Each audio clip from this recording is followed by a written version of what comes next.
Certains croient que parce qu'on est majoritaire, on va nous respecter. Non. Les peuples qu'on respecte, on les quantifie par le nombre d'ingénieurs qu'ils produisent par an. Quand tu envoies ton fils à l'université pour habiter à la cité de Bonaou-Chati, tu comprends un peu? Il paye 25 000 francs pendant, disons, 5 ans. C'est 1,5 million. Or, pour construire une chambre finie de 15 mètres carrés, ça coûte 2 250 000. Quand tu sais bien parler, on te nomme ministre. Quand tu sais bien chanter, on te nomme ceci. Bonjour à tous. Une fois de plus, bienvenue sur le podcast de Sustainable Horizons. Alors là, aujourd'hui, on va parler comme des jeunes, hein? C'est du lourd. Il ne s'agit pas de la bouillie, mais il s'agit de la connaissance. Il s'agit, comment je vais dire, de la disruption. Voilà, c'est de ça qu'il est question. On aurait voulu faire cette interview en français, mais parce qu'on veut que tu comprennes, on va te parler dans la langue qui est considérée comme étant celle de Molière, jusqu'à preuve du contraire. Aujourd'hui, nous accueillons Edouard Dean. Alors, comme d'habitude, comme de tradition dans ce podcast, tu vas te présenter pour ceux qui ne te connaissent pas. Ou bien même pour ceux qui pensent te connaître. Hello guys. Je suis Dr Dean, un architecte à la trace des précurseurs de l'architecture moderne et des précurseurs de l'architecture africaine. Donc je suis un chercheur. Je suis en même temps un producteur.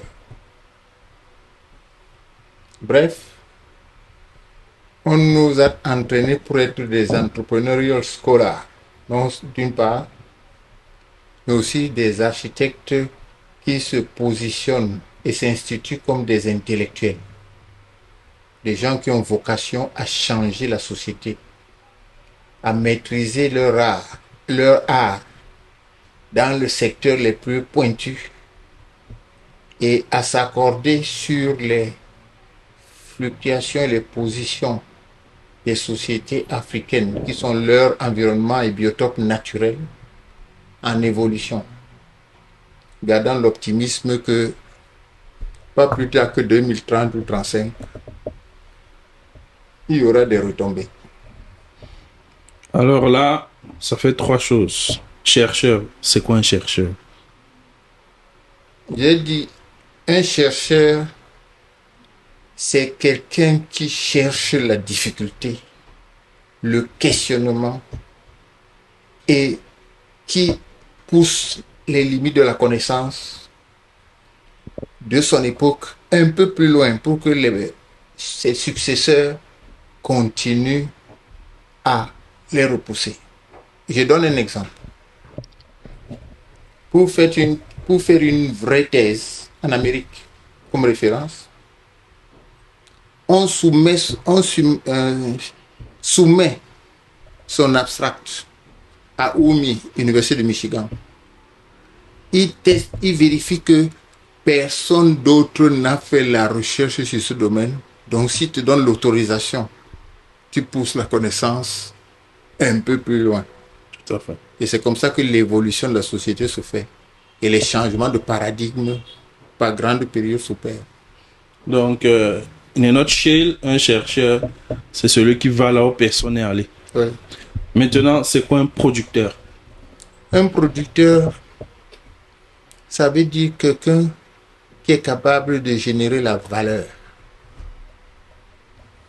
Je disais à mes stagiaires et collaborateurs au bureau ce matin que les deux se retrouvent, hein, chercheurs et producteurs, pour faire les innovations de rupture.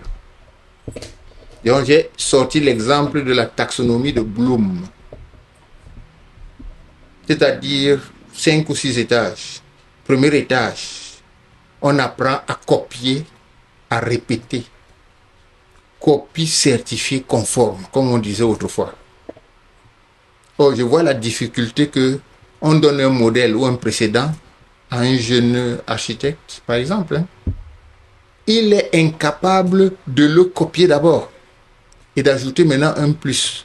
C'est là où la taxonomie de Bloom dit, après avoir appris à copier et à répéter, on passe à la compréhension de ce qu'on copie. Et quand on a compris, on peut appliquer ce qu'on a copié intuitivement. C'est quand on a appliqué qu'on se met donc à évaluer, c'est-à-dire donner une valeur à ce qu'on fait. Donc toutes les architectures n'ont pas la même valeur. Et c'est quand on sait évaluer la valeur qu'on commence à devenir créateur. Or, dans nos écoles, dès la première année, on vous demande de commencer d'abord par gribouiller, créer. Comme un enfant à qui on donne un crayon sur le papier blanc, gribouille d'abord, tu vas créer. Hein? On va apprendre à t'apprendre à écrire après. C'est le paradoxe de upside down, tu comprends? Ou inside out. Alors, d'entrée de jeu, on a déjà un paradoxe. Tu fais la différence entre les architectes traditionnels, parce que pour le moment, on va les appeler comme ça. Peut-être à la fin de l'épisode, ils auront un autre nom. Et des créateurs de valeur. Maintenant, tu as dit entrepreneur, un entrepreneurial scholar. C'est quoi? Qu'est-ce que tu mets dedans? Tout à l'heure, tu disais c'est un intellectuel, c'est quelqu'un qui maîtrise et c'est quelqu'un qui positionne. En tant qu'associé de professeur aux États-Unis, parce que détenteur d'un PhD en computation du design, on nous collecte tous les 2 ans dans les Ivy College, c'est-à-dire les grandes universités Stanford, MIT, Harvard, Yale, où on nous envoie des professeurs émérites et qui ont de l'expertise dans le domaine que nous poursuivons.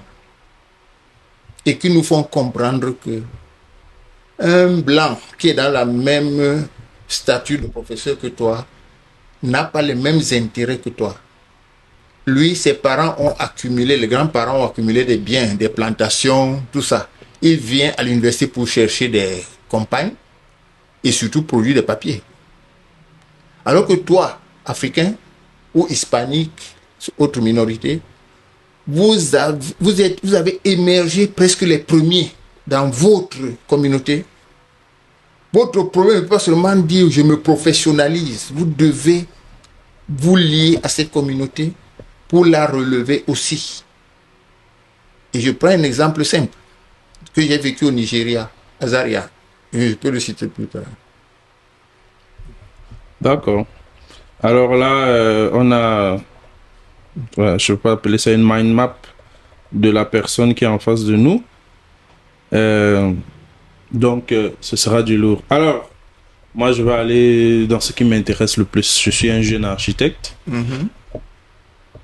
Est-ce que je fais de l'architecture? Est-ce qu'on fait de l'architecture? Ou bien, qu'est-ce que c'est que l'architecture? Là, je vais être sûr à la fin de ta réponse si je dois me redéfinir ou me réinventer. Non, j'ai eu tous les types de définitions dans ma carrière de 50 ans. Mais la meilleure, c'est celle de Frank Lloyd Wright. Architecture is to make structures express ideas. Le but de l'architecture, c'est d'amener des structures à exprimer des idées. Et Vitruve, qui est à l'origine de l'architecture moderne, dans la Rome antique, c'est passé par Leonardo da Vinci, c'est passé par Le Corbusier. Et c'est quand on m'a invité à MIT pour exprimer ma théorie que mon advisor m'a dit: on te suit depuis longtemps parce que tu as la trace de ces grands-là. Puis tu vas dire, l'architecture, c'est 3 anneaux qu'en mathématiques on appelle le diagramme de Venn. 3 anneaux qui s'entrelacent. Le premier tiers, c'est utilitas, parce qu'il était romain à l'époque. C'est ça que nous avons appelé la fonction. Utilité. Le deuxième anneau, c'est la structure. Il a appelé ça fermitas. Le troisième anneau, c'est, disons, venustas, hein, l'esthétique. Mais nous, les architectes, nous appelons ça l'ordre architectural. Parce qu'on ne peut pas dessiner les formes sans savoir si c'est du classique, du baroque, hein, du modernisme, du constructivisme, du purisme, et ainsi de suite. C'est-à-dire, on est naïf de croire qu'on peut inventer un style spontanément. Donc, on doit apprendre à apprendre d'abord des styles des autres avant de dépasser, hein, de pousser la connaissance au-delà de ces limites-là. C'est ça l'architecture. Et elle s'adapte à chaque contexte spécifique dans la configuration de la consommatrice de la moindre énergie. Donc, quand on voit nos gars faire des gratte-ciel dans des pays qui n'ont pas de sapeurs-pompiers, ils remettent la chance à Dieu pour que le jour il y ait incendie, quand Dieu sauve les gars qui sont dedans. Ils mettent les climatiseurs alors qu'on sait que régulièrement il y a coupure de courant sans avertissement. Vous voyez un peu? C'est-à-dire, on met les haricots Bondom, c'est-à-dire tout ce que les gens font ailleurs, à Dubaï, à Shanghai, on va acheter, on vient plaquer chez nous. C'est comme la brocante. Donc, c'est pour ça que de ma part, je dis qu'il n'y a pas encore d'architecture africaine. Il y a une architecture nègre, faite par des architectes négroïdes, que le maître blanc doit sanctifier. Tu es le meilleur. Ça ne nous intéresse pas. Parce que le chemin est long. C'est en 1956, à la veille des indépendances, que les écrivains et artistes noirs de l'époque, à Paris, il n'y avait pas encore d'intellectuels, ont fait une conférence et ont interpellé les architectes africains. Je me rappelle au moins de deux noms. Mangonès, Albert Mangonès, qui est le premier haïtien noir à faire Beaux-Arts à Paris. Hein? Et Sokanganji, quelqu'un qui est dans l'Afrique de l'Ouest, entre le Bénin, peu importe. Et le questionnement était pour les architectes du futur, parce qu'on croyait à l'époque que l'indépendance allait nous émanciper. Pour qui bâtir? Que bâtir et comment bâtir? Le questionnement est là. 70 ans après, aucun conseil d'ordre, ni continental, ni national, ne s'intéresse à la question.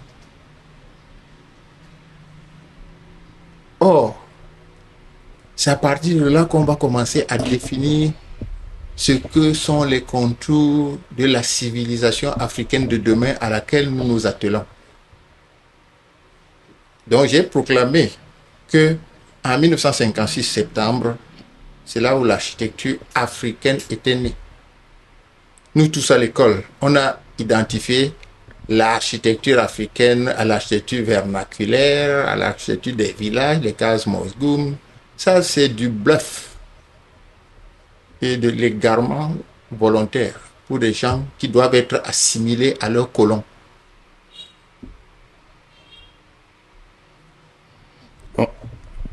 En revenant déjà à la définition de Vitruve, beauté, utilité, solidité, pour employer les termes actuels. Oui. Les architectes en Afrique, ceux-là, je vais les positionner comme des acteurs sociaux sur la base du fait qu'ils ont des ordres, une reconnaissance sociopolitique. Ils sont considérés comme des professions libérales et produisent peut-être pas de la valeur parce qu'il n'y a pas encore cette volonté de puissance, mais ils produisent des objets tangibles. On peut montrer, ça a été fait par tel, ça a été fait par un autre. Mais tu viens de nous faire comprendre ce n'est pas ça, l'architecture. Donc ça veut dire qu'il y a une dimension intangible qui manque, qui aurait permis de transformer ces gestes-là, pas exactement cela, mais de nouvelles intentions. Pour qu'après, on puisse dire qu'ok, on sait pour qui bâtir, on sait comment bâtir et avec quoi bâtir, c'est-à-dire comment bâtir. Donc, je comprends donc que jusqu'à présent, et moi-même en tant qu'architecte, je n'ai pas fait de recherche sur mes ancêtres architectes. Je peux sonner là comme un kémite, mais je vais simplement dire sur le parcours qui mène à moi, c'est-à-dire que je ne tombe pas de nulle part. Je viens de la volonté de ces personnes-là, qui est une architecture africaine. La présence de nos écoles provient de la volonté de ces personnes-là, à ce qui est une architecture africaine, quel que soit le chemin que ça a pris. Mais, si je ne sais pas pour qui bâtir, quoi bâtir, ni comment bâtir, alors comment vais-je faire pour le savoir?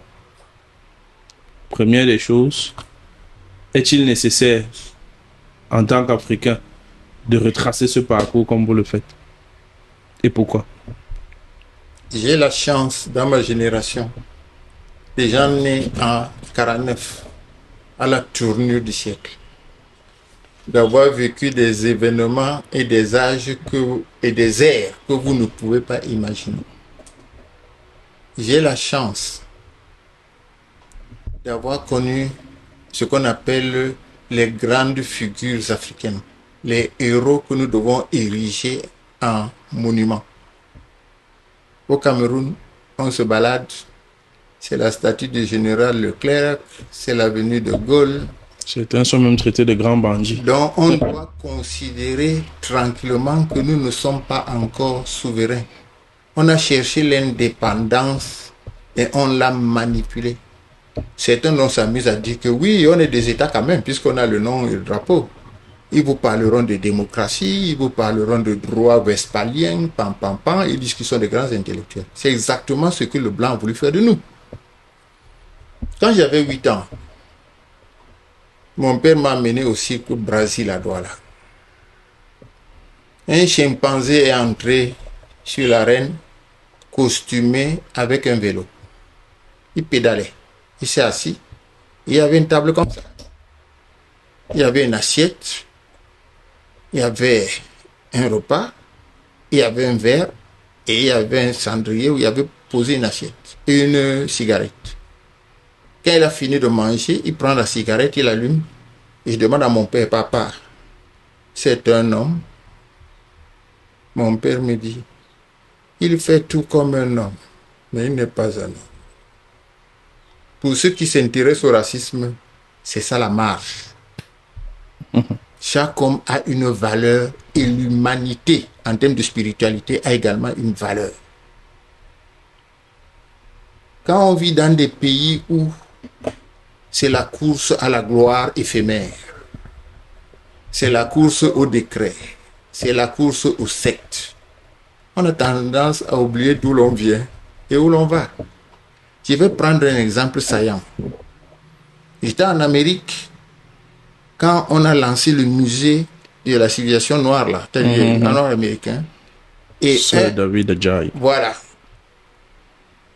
Blonde, qui était un vieux de la vieille du mouvement civique, a constitué une équipe avec Freelon et Adjaye. Ils ont gagné, ils ont réalisé. Et un éditeur du journal d'architecture américain blanc a dit, est-ce à dire qu'il y a une architecture noire américaine? Il a dit catégoriquement, ça n'existe pas. Il a cité 2 ou 3 exemples. Les gars ont conçu avec des outils, the tools of the trade, qui sont profondément occidentaux. Les réalisateurs, il n'y a pas d'entreprise noire capable de faire ce type de travail. Et les noirs qui ont figuré dans la chaîne de production, c'était des ouvriers. Or, l'architecture se fait pour le peuple et par le peuple, comme disait Hassan Fatih. Donc, on doit introduire dans le process des technologies que le niveau d'éducation de son peuple peut assimiler. Donc, l'enjeu principal du monde noir, c'est qu'on ne sait pas produire les experts, les intellectuels, même les ouvriers, les soudeurs en masse. Quand on crée un stade à Olembe, on va chercher un soudeur en Malaisie. Il y a le lycée Charles Tangana. Est-ce qu'on apprend aux gens sérieusement à souder? C'est la question qui se pose. Donc, je pose encore la question parce que dans les cultures et les civilisations de masse vers lesquelles nous nous acheminons, le monde noir va être majoritaire d'ici 2050 dans le monde. Une personne sur 4. Certains croient que parce qu'on est majoritaire, on va nous respecter. Non. Les peuples qu'on respecte, on les quantifie par le nombre d'ingénieurs qu'ils produisent par an. L'un, deux. La Russie a la moitié de la population des États-Unis, 150 millions. Ils produisent 450 000 ingénieurs par an. Les États-Unis produisent 230 000 en moyenne. Parce qu'en 1990, ils étaient premiers avec 224 000. Ils ont évolué petit à petit, ils sont arrivés à 230 et quelques. L'Iran, qui a 90 millions, la moitié de la population, non, même pas le tiers de la population des États-Unis, produit presque le même nombre d'ingénieurs que les États-Unis chaque année.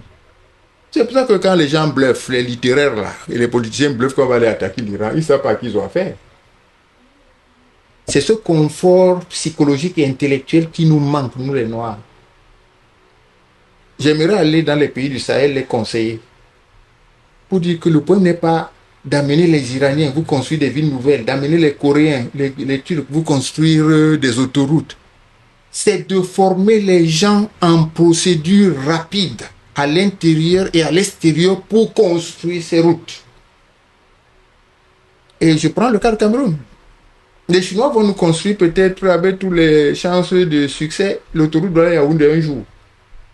Et quand il faudra faire l'autoroute Yaoundé-Bertois, qui va les construire? On va les appeler de nouveau. Parce qu'entre-temps, on forme des ingénieurs qui ont pour vocation d'aller faire concurrence aux architectes dans le Facebook, là. Ou c'est eux qui dessinent les plans, les perspectives pour dire que venez, c'est nous les maîtres d'œuvre. Moins cher. Moins cher. Et maintenant, par un retour de manivelle, on leur a attribué la maîtrise d'œuvre. C'est-à-dire on a ramené l'architecte effectivement à quelqu'un qui décore les façades. Alors que le champ de l'architecture n'a pas encore été capable d'être exploré par les architectes africains qui croient que c'est un art manuel. Certains rêvent d'être des conducteurs de chantier, d'autres veulent eux-mêmes faire du design build. Personne ne veut réfléchir et il n'y a pas de recherche et développement ni dans les ordres ni dans les écoles. On se contente d'avoir le master professionnel pour dire qu'on est arrivé.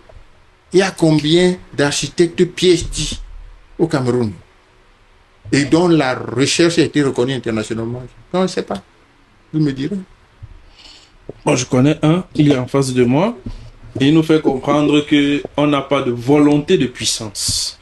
C'est-à-dire que on ne fait l'architecture qu'à partir du moment où on a un impact social qui va au-delà d'un journaliste qui qualifierait le bâtiment de joyau architectural. Dans notre contexte, c'est même le seul mot qu'on utilise souvent. Joyau architectural, qui ne décrit ni la forme, ni le process, ni l'ambition, bref, rien. Alors, on va aller pas à pas. Parce qu'on parle depuis, on utilise le terme architecture. Mais si on veut comprendre pourquoi il y a cette dimension intangible là qui amène à faire grandir la société, c'est parce qu'il vaudrait peut-être mieux de parler de design. Parfaitement. C'est donc quoi le design? Quand on prend le mot design qui a été inventé par les anglo-saxons, on dit c'est l'art de créer des artefacts. C'est-à-dire c'est l'art de l'innovation. Et même nous poussons plus loin, les innovations de rupture, c'est-à-dire refuser les conventions pour monter l'abstraction et la fonctionnalité à d'autres niveaux. Quand les Français empruntent le même mot, ils vont te dire que c'est les arts décoratifs. Donc un designer pour eux, c'est les arts décoratifs. Et l'architecture, c'est quoi? Ils vont te dire, comme le Corbusier, l'art de faire briller les volumes dans l'espace, sous la lumière. C'est un rêve poétique. Tout le mouvement actuel depuis les années 2000, c'est de faire des écoles d'architecture, des écoles de design, à commencer par l'école Georgia Tech, que j'ai faite. Parce que le design, c'est 80% de rationalité et de science et 20% d'intuition. Or, dans le système Beaux-Arts, on a l'impression que c'est l'inverse. Et chacun veut s'exprimer. C'est John Dewey, un philosophe, qui a mis au point le système d'enseignement supérieur américain qui a dit aux jeunes, Si vous voulez vous exprimer, soyez sculpteur, soyez peintre. Mais quand vous voulez toucher à l'architecture, vous posez des actes sociaux qui vont intervenir et influencer la psyché, c'est-à-dire la psyché des gens. Quand ces jours-ci, dans le web, on diffuse les photos des poubelles de Yaoundé, vous avez vu l'ordre d'intervenir? Je pense même qu'à un moment donné, après on va dire que c'est ma responsabilité en tant que responsable de l'architecture durable, mais on n'en parle pas. Hein. Est-ce que l'ordre a donné instruction aux écoles d'architecture locales une ligne de sujet de thèse qui permettrait d'avoir un impact relatif sur l'évolution des villes capitales que sont Douala et Yaoundé? Ils sont hors du débat. Bon, je veux parler des douaniers, mais je fais une mise en contexte. Je suis membre du bureau de l'ordre depuis peu, et j'écoute un peu. L'ordre n'a même pas qualité, c'est-à-dire qu'on va les rappeler à chaque fois qu'ils n'ont rien à dire sur la formation. Pourtant, c'est eux qui admettent à la fin qui sera architecte et qui ne sera pas. Donc je pense que déjà au niveau de l'ordre, on doit avoir une volonté de puissance. La capacité à mettre en place, je sais pas, peut-être de la formation continue. J'ai la chance d'avoir des étudiants qui sont venus me voir pour les encadrer. Et on a pris 3 sujets. L'agriculture urbaine. C'est même pas formulé comme ça. On parle juste de production alimentaire en zone urbaine. Parce qu'en donnant un nom directement, les étudiants vont aller chercher des références. Or, l'idée, c'est de réfléchir from ground zero. L'agriculture, bon, on va dire ça, la production agricole urbaine, l'acoustique en zone urbaine, et puis les déchets. Je leur ai demandé à quelques jours de produire des sound maps de la ville de Yaoundé, de waste map de la ville de Yaoundé et de production map. Ils vont se rendre compte qu'il y a des habitudes propres aux habitants de la ville de Yaoundé qu'il faudrait que les architectes gagneraient maintenant à codifier, à structurer. Mais voilà donc va apparaître l'urbaniste qui va dire que c'est pas de notre ressort de réfléchir sur ça. Notre but c'est qu'on nous donne un lot et on extruit de quelque chose. Dans cette perspective-là, quel conseil vous pouvez donner à l'ordre dans ce sens-là? Comment est-ce qu'ils doivent se positionner? Pensez-vous qu'il y a une relation entre la prison de Kondingui et les déchets routiers à Yaoundé? Je ne fais pas un lien direct, mais si je veux réfléchir, je me dirais bien que c'est pas très différent. Hein. Quelqu'un dit que nous vivons dans la civilisation du déchet. Mais c'est propre à l'Afrique. Quelle Afrique? L'Afrique néocoloniale. Dans ce cas-là. Je dirais pour te reprendre que maintenant qu'on parle de l'agriculture urbaine, on appelle ça, il y a toute une série de thèmes techniques là. Permaculture, aquaculture, machin, culture, quelque chose avec culture. Je prends un exemple. Je commence d'abord par une digression. Le capitaine Traoré, président du Burkina, a créé une usine de tomates. On a fait grand bruit. Le Maroc est 5e producteur, exportateur de tomates dans le monde. Mais la Chine aussi, elle produit autant, mais c'est pour la consommation intérieure, à peu près 200 tonnes à l'hectare. Vous savez quel est le pays qui est le plus grand producteur de tomates au monde? C'est les Pays-Bas. 900 tonnes à l'hectare. En travaillant donc dans des immenses serres, tu comprends un peu? C'est pour ça qu'on dit que l'agriculture, déjà même urbaine, elle devient scientifique. Ce n'est plus le problème des paysans qui raclent les fonds de vallée là, pour produire des légumes pleins de métaux lourds. Voilà. Et c'est encore plus grave, pourquoi? Parce que tous ces bâtiments qu'on construit avec la tôle aluminium, je ne fais pas la publicité de Alucam. ça réverbère la chaleur dans les villes. Et on appelle ça Heat Islands. Îlot de chaleur. Tout le monde dit que ça chauffe. Hein? C'était pas fait- comme ça avant. Exactement. Mais si on donnait par décret que toutes les toitures sont plates, recouvertes de terre cultivable, pourquoi on ne résoudrait pas le problème de l'agriculture urbaine de cette façon? J'ajouterais même qu'en t'exonant d'impôts, c'est une taxe là sur les propriétaires de terrain et tout ça, à condition que tu aies un champ sur ton toit. On a parlé des déchets. Mhm. Quand je vais à Genève, je trouve dans les coins des quartiers une cinquantaine de conteneurs qui attendent les déchets triés. Même ça au Cameroun, plastique, on n'est pas capable de faire. J'ai passé le nouvel an à Accra. Pendant ce temps, il n'y avait pas la voirie. Je n'ai pas vu les poubelles. C'est-à-dire les déchets étaient emballés et stockés en attendant le 2 janvier, le 3 janvier pour que les gens viennent commencer. Donc, il y a également dans cette culture du déchet des valeurs culturelles où on a une ville de 4 millions d'habitants. Il n'y a pas de toilettes publiques. Moi, je me rappelle que quand j'étais petit, entre les deux églises et la douche municipale, on pouvait aller se baigner là-bas si on était sans abri. Voyez un peu? C'est pour ça que je dis que les problèmes sont liés. Nous vivons dans une société où nous ne voulons pas faire des options claires pour nous identifier qui nous sommes et où nous voulons aller. C'est ce que Karl Marx a appelé les peuples vagabonds.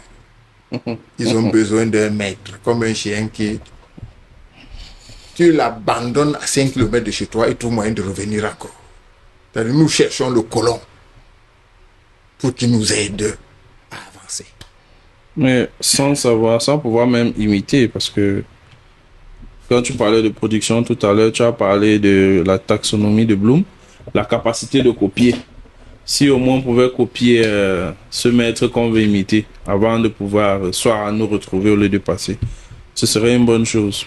Et par rapport, on va dire, à l'acoustique, à la sonorité de nos villes, si c'était comme ça avant. J'habite à Bastos, un quartier réputé résidentiel, carrefour église orthodoxe.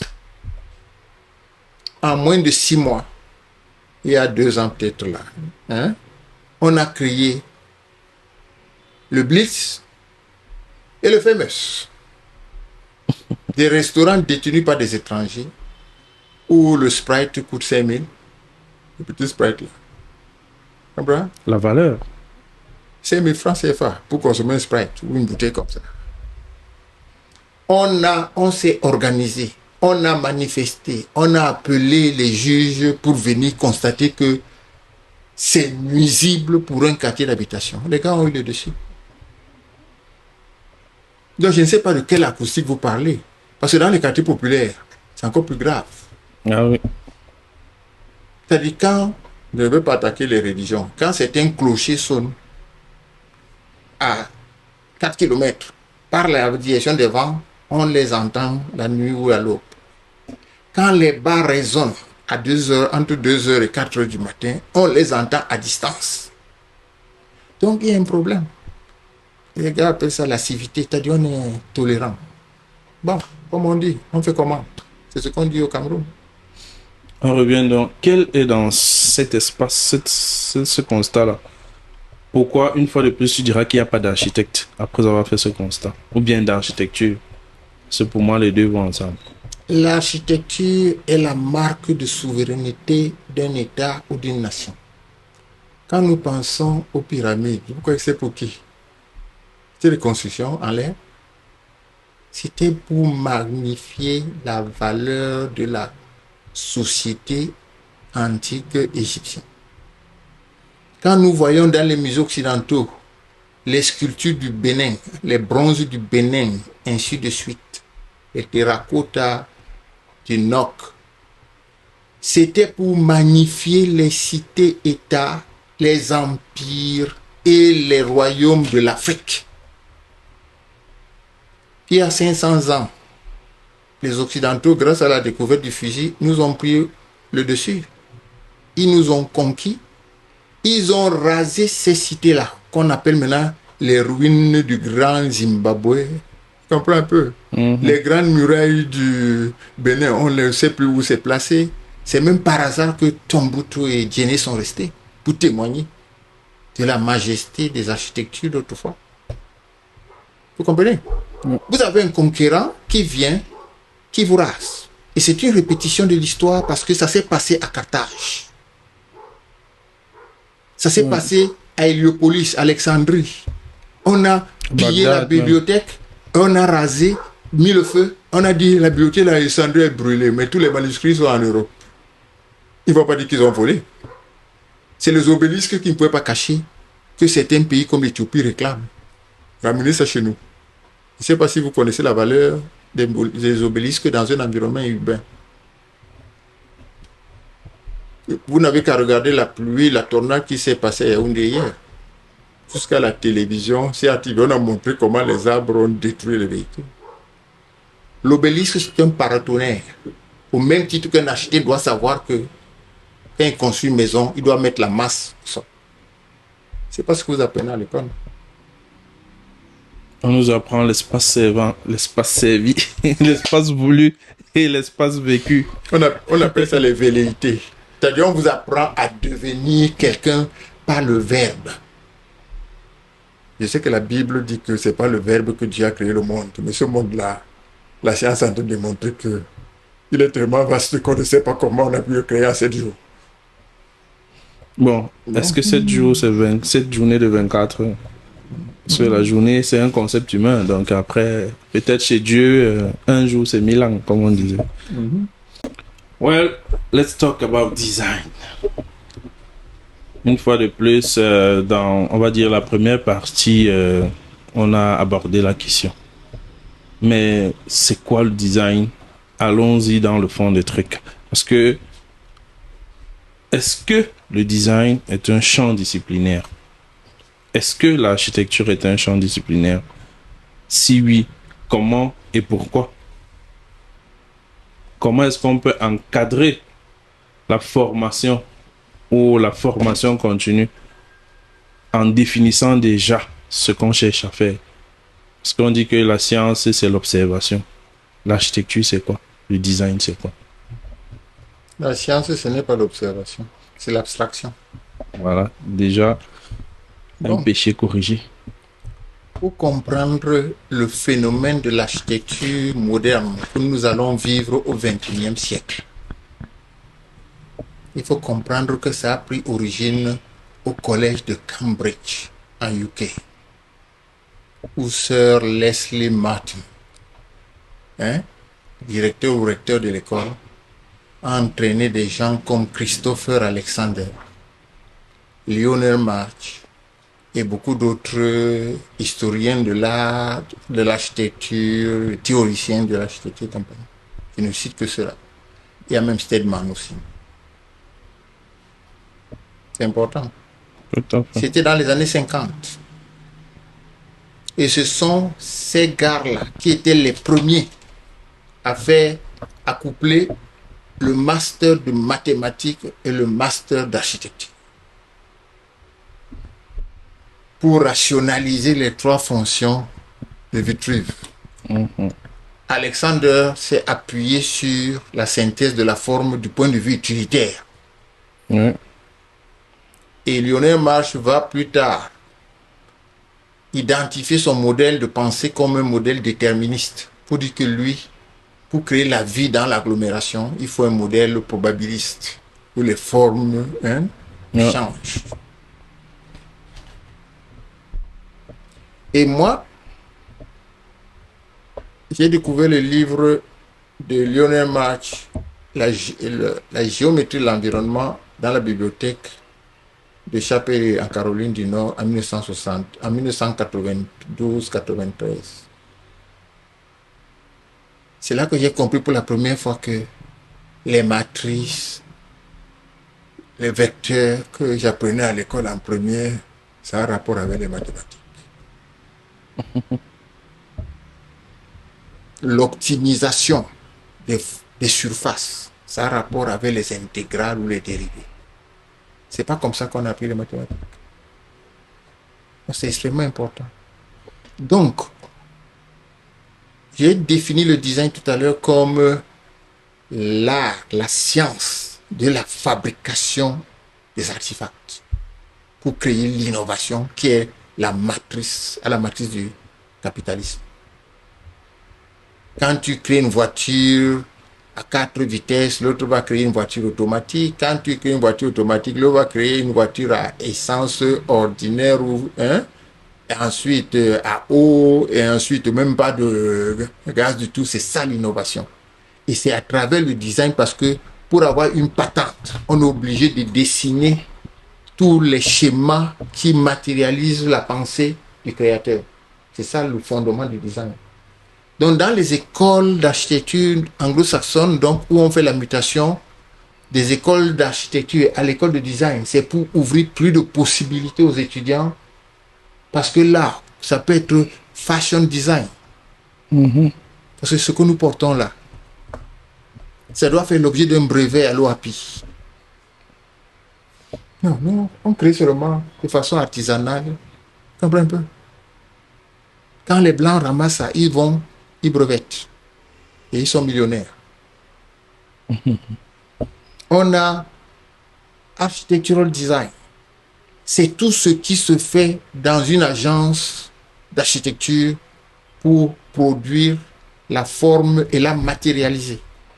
Aujourd'hui, nous avons des formes jusqu'à CNC, Digital Fabrication. C'est-à-dire au moment où tu as créé la forme virtuelle de l'objet que tu veux créer, la machine de production fabrique ça. Toi, tu regardes. Et ça a commencé parce que les gens avaient la volonté d'aller créer des habitats sur la Lune ou à Mars. Il n'y aura pas de maçon là-bas. Comment on va fabriquer une maison où on peut dormir? Tu ne vas pas faire de la maçonnerie en lévitation. Donc du coup, c'est en train de se répandre maintenant dans notre vie quotidienne que ça peut améliorer. Donc, première hypothèse, on ne refuse pas le développement. Et il y en a dans nos États qui refusent le développement. Je connais même des leaders politiques qui jurent que l'intelligence artificielle, c'est le diable, le satanisme. Mais mon gars, si les Blancs maîtrisent ça, demain ils vont te recoloniser encore. Vous voyez un peu? Mais c'est grave. C'est dans cette mouvance-là que je viens donc de vous rappeler que dans les années, milieu des années 50, quand ces gars, Lionel Marsh, Christopher Alexander et autres, Stedman, ont eu leur diplôme de main de Sir Leslie Martin, qui est un knight britannique, pour des pays qui savent ce que c'est que l'architecture. On les a recrutés dans les plus grandes universités du monde pour diffuser la relation qu'il y a entre l'architecture, le design et les mathématiques. C'est dans cette flouée que, en 1962, un gars a écrit un papier sur l'origine du BIM, mais il n'a pas appelé ça BIM. Et mon maître de thèse, Eastman, en 72, 10 ans après, a parlé de modeling product, building product. Si je te demande en tant qu'architecte, qu'il y a combien qu'on appelle ça d'individus, d'objets dans un bâtiment, tu vas dire qu'il y en a combien? Le BIM te donne le nombre. Tout à fait. Ouais, c'est pour donner un exemple que, et dès 72 donc, Lionel Marsh a écrit un livre pour prévenir les architectes que les beaux-arts sont en fin de course. Avec l'arrivée des ordinateurs dans les prochaines années, comprenez, on va passer au design computing, ou computation du design. Quand je dis à un architecte camerounais que moi je suis un docteur en computation du design, c'est pas dans son univers. Il comprend que c'est comment. C'est un exemple. Je reviens sur la définition. Parce que tu vas bien voir qu'on a deux définitions différentes de science. Bon, je vais adopter la tienne parce qu'elle m'intéresse.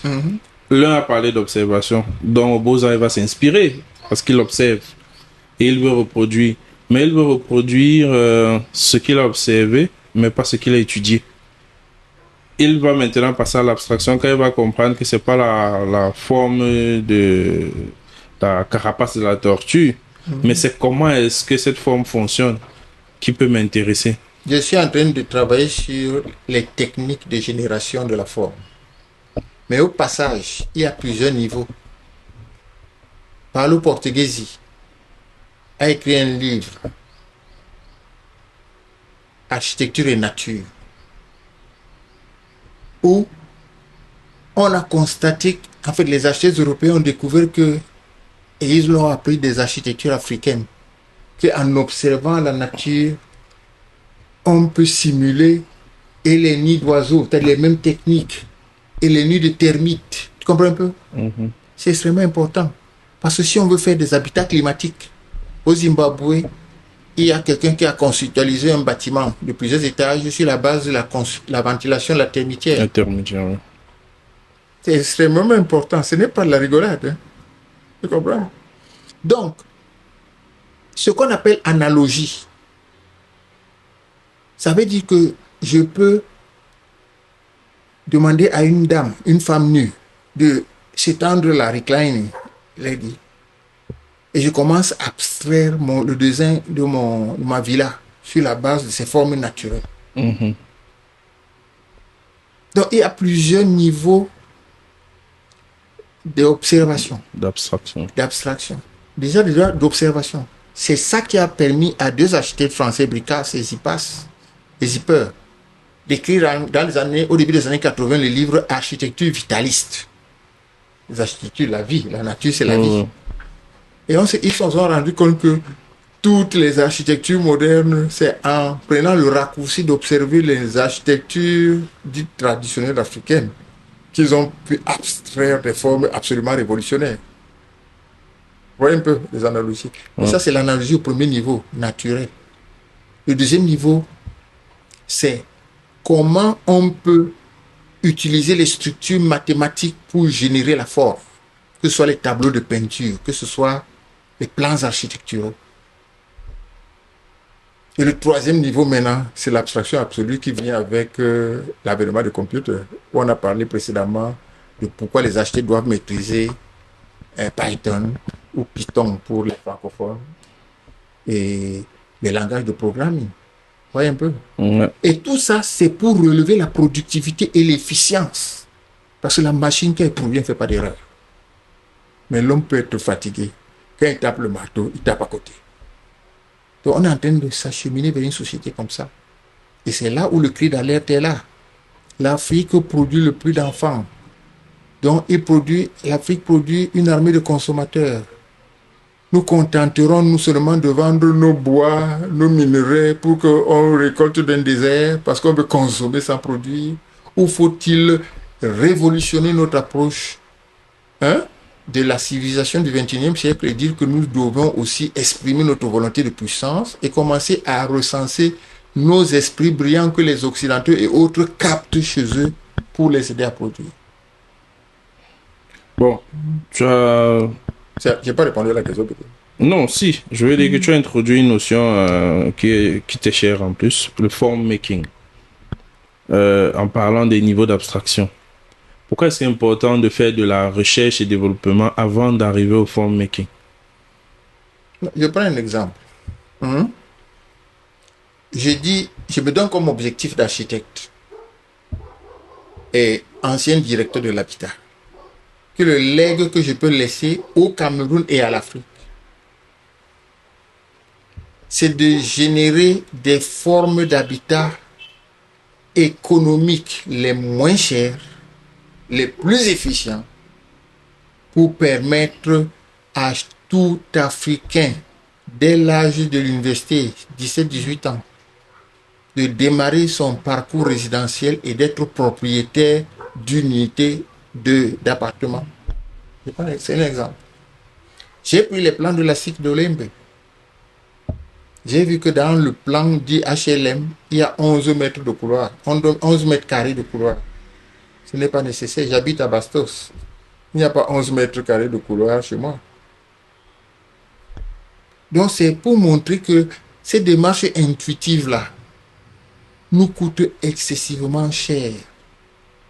J'ai passé mon temps au Ghana à photographier les immeubles en gros œuvre pour voir la finesse, l'épaisseur des planchers. Je me suis rendu compte qu'au Cameroun, on s'amuse parce que on est dans un cycle de surenchère. Un architecte ne produit pas un plan pour qu'il soit rationnel. Il produit un plan pour qu'il soit le plus cher possible parce qu'il est payé au pourcentage de cette cherté. Et si tu as le malheur de produire un plan économique, tu vas à la mairie, ils vont te dire que non, le minimum de mètres carrés, c'est 277 000. Parce qu'ils veulent aussi leur argent dans le 1% là. Donc on est dans un système de négoce et de transaction, hein, où on ne cherche pas l'efficacité sociale. Quand on a des petites rues à Yaoundé, les gens montent les maisons, les immeubles, et que les embouteillages consomment la moitié de la production nationale de carburant. C'est la société qui perd. On appelle ça coûts sociaux. Que si on avait créé de larges avenues, même si elles étaient payantes, les gens gagneraient en temps, et le temps, c'est l'argent. C'est des raisonnements aussi simples que je voudrais que c'est ce qu'on appelle dans les pays anglo-saxons le pragmatisme. Nous ne l'avons pas ici. En somme, la forme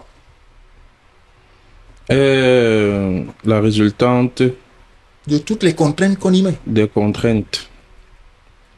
Dans ton cas, tu fais ce que j'appellerais de l'architecture durable, parce que l'autre, je l'appelle le slogan. Pourquoi je le dis? Tu prends déjà le jeune qui est, comment on dit ça, un producteur du seul fait de sa présence dans la société. À 17 ans, probablement, il entre à l'université. Tu lui construis déjà un parcours vers le chez-soi. Qui dit chez-soi dit possibilité de se mettre en couple, possibilité d'avoir un espace de réflexion, et settlement, parce qu'en anglais, ça veut dire beaucoup de choses, settlement, settling. Donc, en tant qu'architecte, tu ne te contentes pas juste de répondre à un appel d'offres avec des couloirs de 11 mètres carrés. Mais tu conçois la forme avec pour objectif de résoudre la contrainte financière, parce que tu vas l'amener déjà à apprendre à économiser d'une manière ou d'une autre, parce que de 17 ans à je sais pas moi quel âge, il va forcément produire quelque chose qui va permettre qu'il soit propriétaire. Si ton bâtiment est plus efficace que celui de la SIC, et je suppose que c'est ça l'objectif, c'est sans doute parce que la forme, une fois de plus, prend en compte la maîtrise déjà de nos techniques actuelles, la maîtrise des techniques à venir, l'ergonomie appropriée, et sûrement ce dont je parlais tout à l'heure en parlant d'espaces subis, tu évites la peine d'avoir des espaces subis qui ne lui servent à rien. Il va de soi qu'il y aura des matériaux localement trouvables dans la proximité définie par ton approche, étant donné que tu embrasses la complexité. Donc, moi maintenant, quand j'analyse ça, je me demande, n'est-ce pas ça véritablement, avant de revenir sur mes questions, l'architecture durable? Je me suis fait mal voir à l'université de Tuskegee au moment où j'ai enseigné et que les problèmes d'architecture durable ont surgi. Mais j'ai dit que l'architecture africaine est durable. Pourquoi est-ce qu'on veut nous emmerder avec des brevets spéciaux? Vous voyez un peu le truc? Non, je prends un exemple pour revenir à la SIC. Je suis mathématicien. Je crée un espace de, disons, 16 mètres carrés. Une chambre. Le périmètre de la chambre, c'est 16 mètres carrés. Et 16 mètres linéaires. Si la chambre est carrée. Maintenant, si je te dis de me construire une chambre rectangulaire, le périmètre ne sera pas inférieur. Donc, pour montrer que dès la conception, la SIC fait erreur, j'ai commencé par amener toutes les chambres au carré et je les ai assemblées avec des bouts de carré, de papier, pour arriver à 100 mètres carrés. Et montrer que que ce soit les linéaires des murs extérieurs, que ce soit les linéaires des murs intérieurs, tu comprends? Je suis moins cher de moitié, dès la conception. Ça me rappelle à l'époque, le questeur Kabir m'avait invité à l'Assemblée, parce qu'on avait à l'époque demandé au ministre Moïntio de mettre une quarantaine de maisons dans les 42 départements. Il m'avait invité comme observateur, hein, parce qu'il savait que je suis en train de travailler sur un projet. Tu comprends un peu le truc? Le projet va décoller d'ici la fin de l'année. Mais ce qui est important dans ce parcours résidentiel, j'avais fait l'observation suivante. Quand tu envoies ton fils à l'université pour habiter à la cité de Bonamou-Chadi, tu comprends un peu? Il paye 25 000 francs pendant, disons, 5 ans. C'est 1,5 million. Or, pour construire une chambre finie de 15 mètres carrés, ça coûte 2 250 000. Donc, nous, ce qu'on demande aux parents, c'est donne-nous 500 000 au moment où ton fils entre à l'université, on va lui procurer une chambre. Et quand il en sort, il ajoute 500 000, il est propriétaire de sa chambre. Entre-temps, l'inflation la mettra à 35 000 le mètre carré, l'unité. Qu'il va aller à Douala, continuer le master ou le PhD ailleurs, qui trouve le travail à Garoua, nous on va trouver l'équivalent de son capital immobilier. Comme les gens qui achètent des voitures d'occasion, là, tu changes chaque fois ta condition. Et au fur et à mesure que tu grandis, à 35-40 ans, tu as un T4. En plus. Et ce qui se passe aujourd'hui, c'est que la plupart des enfants entre 25 et 30 ans habitent encore chez leurs parents. Je dirais que c'est de ta faute. Ni de se marier. Parce que là, je me dis, je devais être chez moi si je t'avais connu plus tôt. Et je voulais donc rappeler ce qui est d'actualité. Le prix Pritzker, qui est l'équivalent du Nobel en architecture, vient d'être attribué à Jie Kun, un architecte chinois, qui a lancé le concept de urban architecture. Parce que l'enjeu de l'Afrique, avec sa population qui sera de 2,5 milliards en 2050, c'est de savoir qu'on aura plus d'une vingtaine de villes de plus de 15 millions d'habitants. Comment on va les gérer si nos universités et écoles ne s'y mettent pas maintenant? Ça veut dire qu'on accepte la domination et la tutelle perpétuelle des Occidentaux. Certains y trouvent leur compte. Moi, je n'y trouve pas mon compte. C'est pour ça que j'ai tendance à croire que être architecte ou être intellectuel, il faut forcément trouver la voie. Et l'unique voie, c'est le panafricanisme, qui nous permet d'étendre nos connaissances, de les mixer, vous comprenez, de créer des networks en Afrique qui vont percer le ceiling glace. C'est tout. Ok.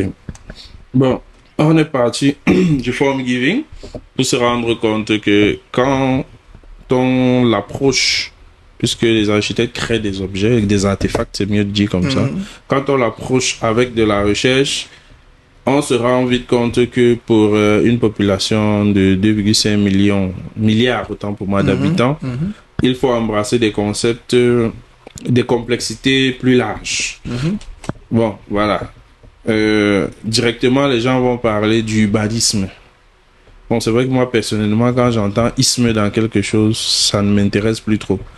Mais si on dit en anglais urban design, urban planning and city design, quelle est la différence que tu fais et comment est-ce que nous devions nous positionner sur cette question-là? Bon, je relève la création d'objets uniques dont fait l'objet la création architecturale actuelle à dominante. On ne peut pas avoir dans une ville de 100 000 habitants, de 1 million ou de 4 millions, chaque maison qui est différente de l'autre. Ça ne répond pas à la production de masse. Pas efficace.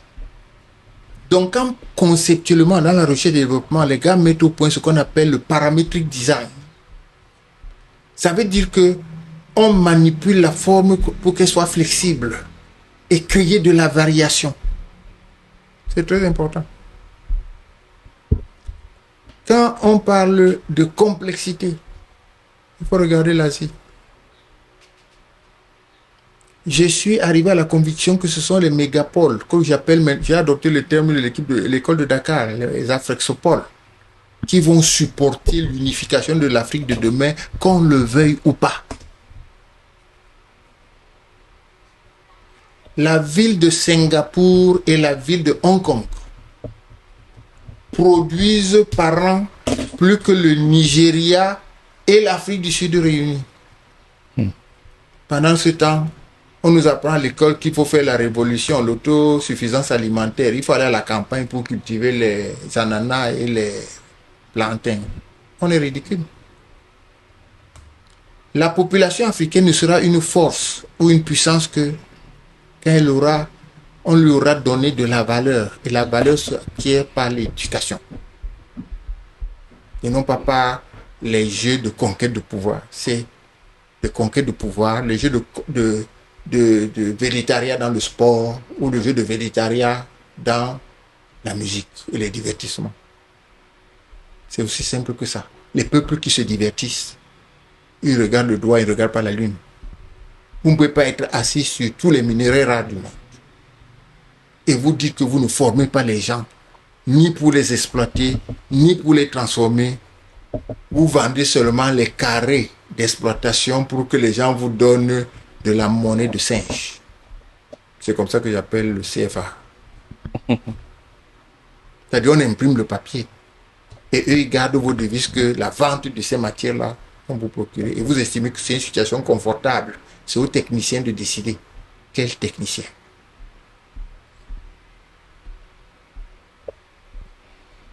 All right. Bon, il y a aussi le mot urbanisme. Ouais. Vous aviez raison de dire que tout ce qui est isthme, il faut oublier ça. C'est du super bluff. Dans les pays anglo-saxons, ce terme n'existe pas. Et quand on veut même créer ça, on appelle ça town planning. J'ai eu ce débat là ici, où on me demande sur autre instruction de concevoir 90 hectares à l'entrée de l'aéroport de Simalène, où j'ai proposé une aérocity. Quand je demande à un ingénieur urbaniste de s'associer à moi, il dit que c'est lui qui doit concevoir ça parce qu'il est urbaniste. J'ai rétorqué que pour faire le boulevard du 20 mai, on a pris l'architecte français Fayol. On n'a pas pris un urbaniste français. Pourquoi? Vous voyez un peu les nuances. L'architecte agit dans l'espace. Et l'espace, c'est 3D. Ce n'est pas sur les plans, parce que les Français et autres font des plans d'urbanisme depuis les années 80, même avant. Yaoundé dans l'an 2000, Yaoundé dans l'an ceci. Est-ce qu'on le suit? Je prends un exemple. Donc les gars pensent en 2D et ils croient qu'ils peuvent diriger un monde qui vit en 4D, 5D. Comme la 5G. Tu vois un peu? Et c'est le malentendu.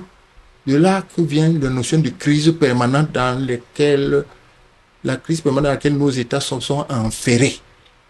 Chaque année, on s'appauvrit. Et chaque année, on nous vient en aide. Et on est content d'être pays pauvre, très endetté.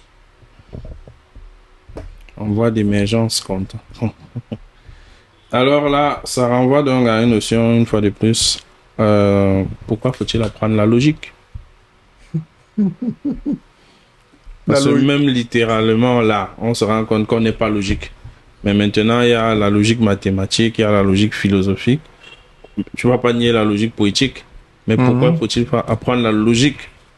La logique elle-même, c'est un système mathématique. Ouais. Parce que la mathématique, ce n'est pas les nombres. C'est les relations. L'étude des relations. Peut-être si on nous avait dit ça, on aurait aimé les mathématiques. On va rigoler dans ce pays parce que l'avenir est lumineux et il faut survivre pour y arriver. La logique, c'est ce qu'on devrait nous apprendre dès l'école primaire. Et il m'est arrivé en 2009 de rencontrer un professeur de philosophie de l'université à Paris dans un meeting qui lui demande, professeur, il y a combien de façons de raisonner? Il me dit, il y a analyse, synthèse et conclusion. C'est-à-dire, Il est même en retard par rapport à Descartes. J'ai demandé aux philosophes éminents du Cameroun quand je suis rentré, quelles sont vos références philosophiques? Les uns disent je suis de Spinoza. L'autre dit je dis bergsonien. Moi, pour faire une thèse en Amérique, on m'a demandé d'étudier Peirce, Sanders Peirce, le philosophe de la modernité. Et lui-même, il s'inspire de Hegel, la dialectique. Oh, quand je discute avec nos progressistes ici, leur réflexe est de dire Hegel est un Allemand nazi. Donc il ne faut pas l'étudier. Mon gars, quand même il serait nazi, si ce qu'il dit est juste, il fait comment? Ce qu'il dit est un fait. La réalité, ce qu'on appelle le principe de réalité. Je peux te poser une question simple. Quelle est la différence entre une chose et un objet? Bon, Dis que tu n'y as pas pensé. tout à fait. Voilà. Dans les années 80, il y avait un ministre de plan, très célèbre. On était à table et je lui ai demandé, le bois que vous coupez là, ce n'est pas des objets. C'est des choses que Dieu vous a données et que vous devez laisser fructifier pour que vos successeurs jouissent et de l'environnement, du climat. Tu comprends? Elle avait ordonné qu'on abatte les arbres. L'axe lourd, au départ, c'était l'axe où il n'y avait que des grumiers. Yeah. Elle ne savait pas tout simplement la différence qu'il y a entre une chose et un objet. Baudrillard a écrit un livre. Baudrillard, c'est un sociologue français progressiste. Le système des objets.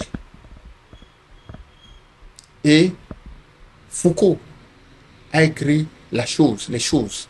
Même Hegel a parlé des choses.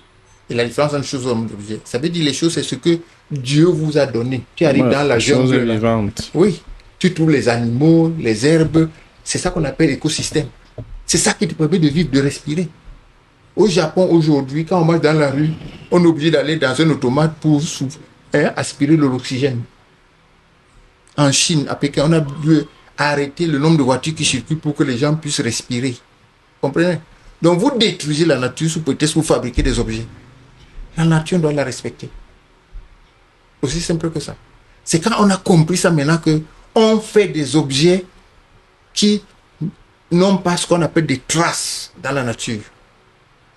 C'est à partir de là qu'on a commencé à parler de durabilité, et moi j'appelle ça cosmos architecture, parce que tu fais des trucs qui rentrent dans le cycle naturel. On va y arriver. Avant d'arriver à Cosmos Architecture, rapidement là, Programmation and Scripting. Parce que si tu suis ma logique, on parle de l'architecture. C'est qui est l'architecte, pour qui, comment, pourquoi. Après, on se rend compte que l'architecte doit faire du design. Et le design, c'est produire de la valeur grâce au form making. Mais pour avoir le form making approprié, il faut faire de la recherche et du développement pour savoir pourquoi on le fait. Maintenant, une fois qu'on l'a fait, on doit embrasser la complexité. Et cette complexité-là, on peut l'appeler city design, urban planning, peu importe, mais il faut comprendre ce qu'on est en train de chercher. Pour bien comprendre ce qu'on cherche, il faut faire la différence entre une chose et un objet, c'est-à-dire avoir une logique mathématique. Et là, n'ayez pas peur, il ne s'agit pas des epsilon, des chiffres et des trucs, c'est des relations. Maintenant, donc, on arrive à ce degré de complexité où déjà on n'est pas capable d'échanger l'un avec l'autre. Il faut arriver à une dimension différente de puissance de capacité d'analyse, programmation et scripting. Ça, c'est, en fait, je décris ta vision des choses. C'est donc quoi la programmation? Et pourquoi doit-on embrasser la programmation et le scripting? J'ai eu la chance de faire mon architecture dans une école polytechnique. J'ai eu la chance parce que je ne savais même pas qu'elle existait. Mais je savais ce que je ne devais pas faire quand j'ai eu mon bac. Je suis allé à l'éducation nationale, je leur ai dit, je sollicite une bourse de partout sauf la France. C'est comme ça qu'on m'a orienté vers la Suisse. Et je ne savais pas que les écoles suisses, dans un pays de 10 millions d'habitants, étaient les mieux cotées du monde. Donc, pour rentrer dans cette école-là, vous avez une année préparatoire et on appelle ça propédeutique. Toi, tu viens d'un pays, ils appellent ça... Ils ont un terme pour exotique. Ouais. Tu dois passer une année où on te teste pour voir déjà si le système éducatif, scientifique que tu as te permet d'entrer dans cette université-là. En même temps, ils profitent pour t'inculquer l'éthique suisse, qui est le calvinisme. Nous avons des pays où on envoie des enfants à l'école, que ce soit ici, que ce soit à l'étranger, on ne s'occupe pas de l'idéologie, de l'éthique dans lequel on leur apprend les choses. Et que tu rentres à l'école, les 2 premières années, tu as pratiquement le même tronc commun que les ingénieurs. C'est après la 2e année que tu choisis la voie. C'est extrêmement important. Parce que la réalité de Lionel Marsh sur lequel je reviens, c'est que si nous vivons dans le capitalisme, c'est parce que tout est numéroté. La numérisation. Avant, il y avait la littératie. Tu comprends? Quand tu sais parler français, on dit que tu es intelligent. Aujourd'hui, c'est la numératie. Quand tu sais faire la computation, on dit que tu es intelligent. Tu peux causer. Et je me suis retrouvé dans une higher algebra class avec un japonais, un étudiant japonais.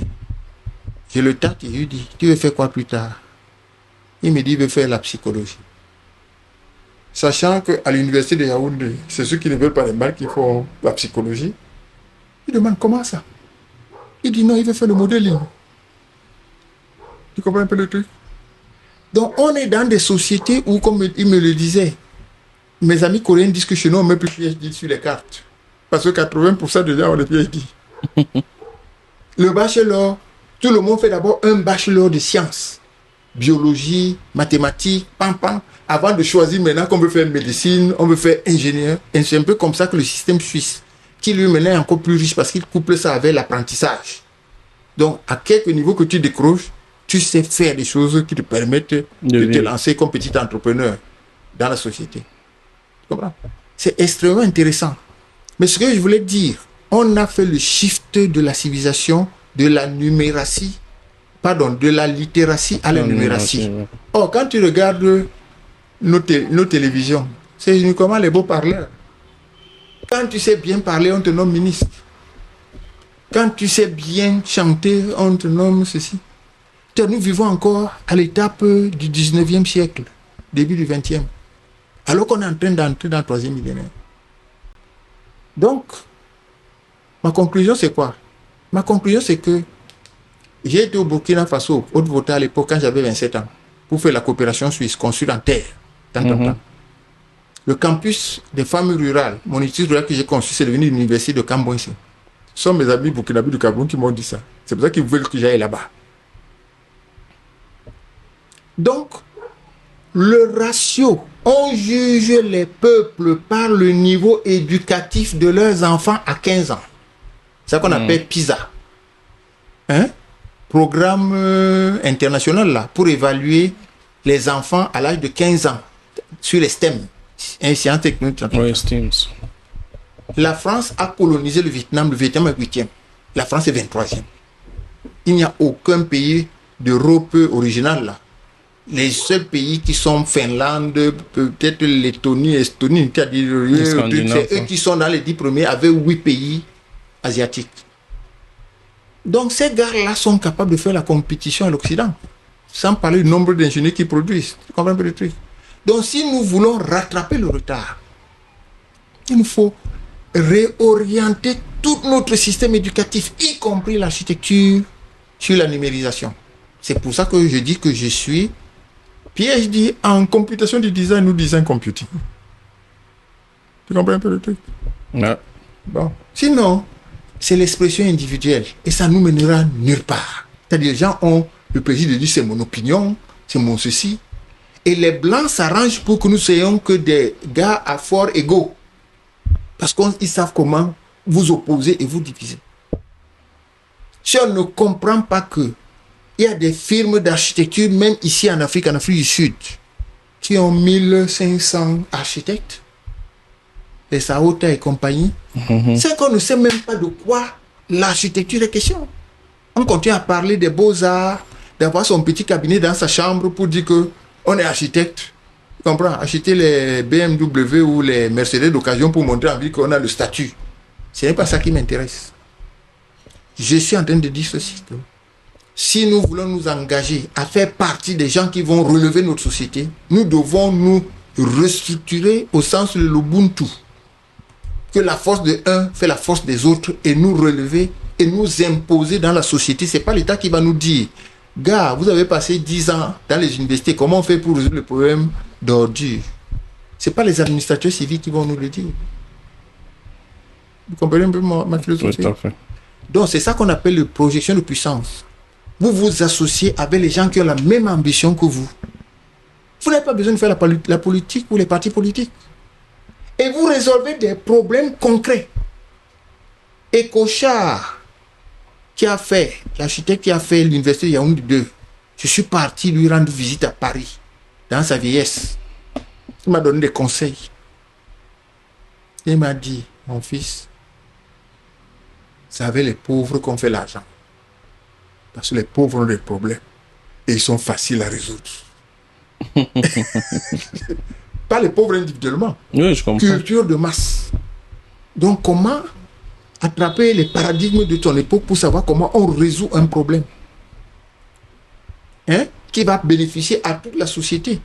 Et quand la société applique ce problème, si toi tu n'as que 1,5%, quand il y aura 1 million, 10 millions, tu t'enrichis tout seul. L'Amérique veut des gens comme ça, qui sont des innovateurs.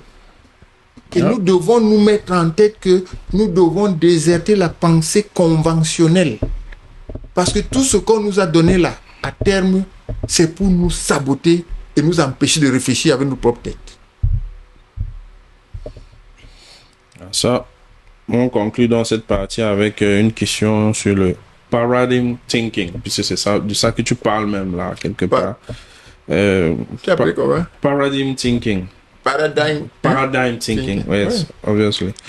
Qui a un petit lien avec la culture. Parce que quand on sort de cette programmation parce qu'il y a le scripting social, comme il y a le scripting à ton échelle de projet, comme il y a le scripting qu'on fera peut-être quand on va éditer la vidéo et tout. Comment, pour conclure cette partie sur l'éducation, tu projettes une dimension culturelle? Et la dimension culturelle, c'est que quand tu apprends la science en général et ses applications en particulier, tu ne dois pas les détacher de ton fond culturel. Parce que la modernité, c'est regarder sa tradition dans le sens de la formaliser.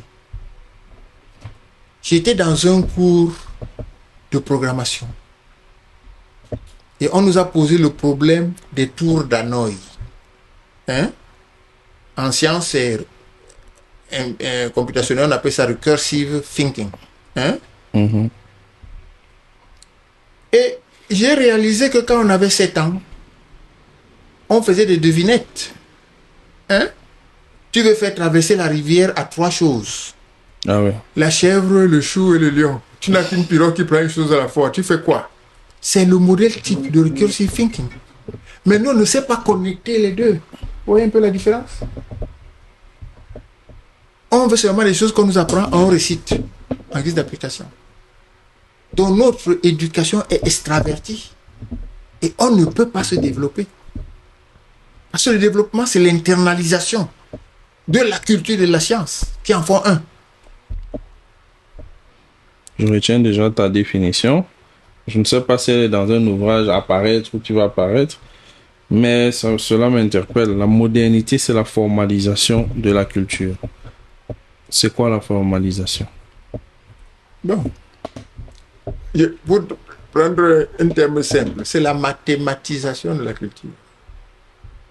Vous savez, vous avez entendu parler de Noam Chomsky. Chomsky, oui, il y a même une fractale de Chomsky. C'est un philosophe juif, enseignant émérite de Harvard, de MIT. C'est lui qui, dans les années 55, dans la même période où les gens réfléchissent sur les mathématiques là, modernes,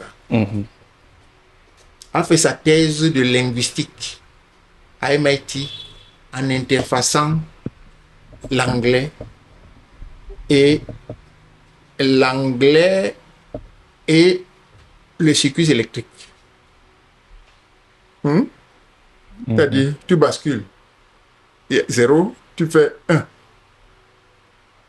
C'était ça qui a préparé l'avènement des ordinateurs, où tout ce qui est numérique, c'est l'anglais, l'interface sur le clavier. Les pilotes communiquent en anglais. Tu comprends? Ouais. Et quand on dit que l'anglais, ce n'est pas le français, l'anglais est la seule langue formalisée, c'est-à-dire la machine comprend le langage. Et tu tapes ton programme en anglais. Si tu veux t'exprimer en français, tu mets ça entre guillemets. En chinois, tu mets entre guillemets. Tu comprends un peu l'affaire? Ouais. Et les autres langues n'ont pas encore réussi à faire ces révolutions. Je ne sais pas si tu me comprends. Je comprends surtout la pertinence. Donc tu as d'apprendre compris l'anglais. la notion de formalisation. Une langue formelle, c'est une langue logique qui a été mathématisée. C'est-à-dire qu'il faudra mathématiser ou bien formaliser la culture, je mets le guillemets qu'on connaît là, africaine.